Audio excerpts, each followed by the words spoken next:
بسم اللہ الرحمن الرحیم نحمدہ ونصلی علی رسولہ الکریم اما بعد۔ پیارے پیارے بچوں، ننھے مننے پھولو، اللہ تعالیٰ آپ سب کو ہمیشہ خوش رکھیں۔ الاحسان اکیڈمی والے چچا کی طرف سے السلام علیکم ورحمۃ اللہ وبرکاتہ۔ پیارے بچوں، ہماری کہانی چل رہی ہے مسجد اقصی اور فلسطین۔ اس کے 2 حصے ہم سن چکے ہیں، آج ہے تیسرا حصہ۔ ہم نے یہ سن لیا کہ اللہ تعالیٰ نے فرمایا تھا کہ بیت المقدس ملے گا اسے جو جہاد کرے گا، جو اللہ تعالیٰ کی طرف سے شریعت کا پابند رہے گا، یعنی جو اللہ تعالیٰ کی مرضی کے مطابق زندگی گزارے گا اور جہاد کرے گا اسے مل جائے گا، اور جو نہیں کرے گا اسے نہیں ملے گا۔ تو موسیٰ علیہ السلام کے جو امتی تھے انہوں نے جہاد کرنے سے انکار کر دیا تھا، تو اللہ تعالیٰ نے پھر انہیں بیت المقدس بھی نہیں دیا۔ 40 سال بعد پھر ان کے جو بچے بڑے ہوئے انہوں نے کہا کہ ہم جہاد کریں گے، پھر انہوں نے جہاد کیا تو پھر ان کو بیت المقدس مل گیا اور وہ دوبارہ وہاں واپس پہنچ گئے۔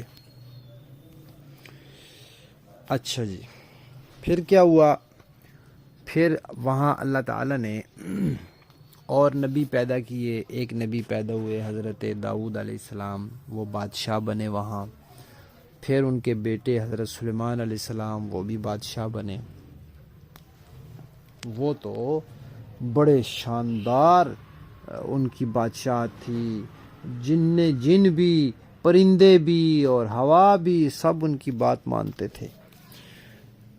تو سلیمان علیہ السلام نے پھر یہ سوچا کہ وہاں جو مسجد بنی ہوئی ہے اس کو نئے سرے سے بنانا چاہیے اور اس کی جدید تعمیر کرنی چاہیے۔ تو انہوں نے پھر جنوں کو لگایا۔ جن بڑے بڑے پتھر لاتے تھے، ان کو تراشتے تھے، ان سے وہ مسجد بناتے تھے۔ کافی لمبا چوڑا عرصہ لگا اور وہ بڑی شاندار اس کی تعمیر ہو گئی۔ تو یہ حضرت سلیمان علیہ السلام نے کرائی۔ پھر سلیمان علیہ السلام فوت ہو گئے، تعمیر پوری ہونے والی تھی، وہ فوت ہو گئے۔ تو وہ قصہ آپ نے سنا ہوا ہے کہ سلیمان علیہ السلام کی وفات کا وقت قریب آیا اور ابھی کام تھوڑا سا رہتا تھا، تو اللہ تعالیٰ نے عجیب اپنا قدرت کا نظارہ دکھایا کہ سلیمان علیہ السلام ایک لکڑی کے سہارے کھڑے تھے، وہیں کھڑے کھڑے وہ فوت ہو گئے۔ اب فوت ہو گئے، شیشے کے کمرے میں تھے۔ اب جنوں کو تو نہیں پتا تھا، جنہوں نے سمجھا یہ نماز پڑھ رہے ہیں، لمبی نماز۔ اب وہ کام میں لگے ہوئے ہیں، لگے ہوئے ہیں، اپنی اپنی باری پہ آ رہے ہیں، کام کر رہے ہیں۔ پھر جب وہ تعمیر پوری ہو گئی تو اللہ تعالیٰ کی طرف سے وہ ان کی لاٹھی کو کسی دیمک وغیرہ نے تھوڑا سا کھایا، وہ لاٹھی نیچے سے ہٹی، تو پھر سلیمان علیہ السلام وہ زمین پر آ گئے۔ تو پھر باقیوں کو پتہ چلا کہ یہ تو فوت ہو گئے ہیں۔ تو اس طرح وہ مسجد اقصی کی تعمیر پوری ہو گئی تھی۔ پھر اللہ تعالیٰ نے جو موسیٰ علیہ السلام کو کتاب دی تھی، اس کتاب میں یہ لکھا تھا کہ موسیٰ علیہ السلام کے ماننے والے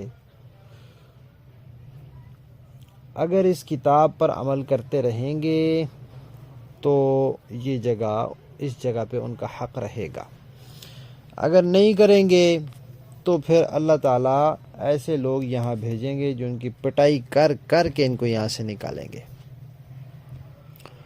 اب موسیٰ علیہ السلام کی وفات کو 1000 سال گزر گئے تو لوگوں نے تورات پر عمل نہیں کیا، الٹے کام شروع کر دیے۔ جن کاموں سے اللہ تعالیٰ نے منع کیا تھا وہ کرنے شروع کر دیے، اور جو کام کرنے کا کہا تھا، نماز پڑھنے کا، روزہ رکھنے کا، وہ چھوڑنے شروع کر دیے۔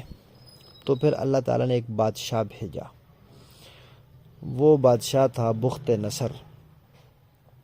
اس نے آ کے پھر وہاں ان کی صحیح پٹائی کی، پکڑ لیا، ان کو غلام بنا لیا، عورتوں کو لونڈیاں بنا لیا، مسجد بھی اس نے کچھ توڑ پھوڑ دی، تورات کے نسخے اس نے جلا دیے۔ 70 سال تک پھر وہ مسجد ویران رہی، اتنا اس نے وہاں تباہی پھیلائی۔ یہ ہوا کیوں؟ یہ اللہ تعالیٰ نے پہلے ہی ان کو بتا دیا تھا کہ اگر تم اللہ تعالیٰ کی بات نہیں مانو گے تو پھر اللہ تعالیٰ کوئی ظالم بادشاہ بھیجیں گے جو تمہاری پٹائی کر کر کے تمہیں یہاں سے نکالے گا۔ تو پھر وہ اللہ نے بھیج دیا۔ پھر کیا ہوا؟ پھر انشاءاللہ ہم کہانی کے اگلے حصے میں سنیں گے۔ ہماری کہانی مسجد اقصی اور فلسطین کا تیسرا حصہ ختم۔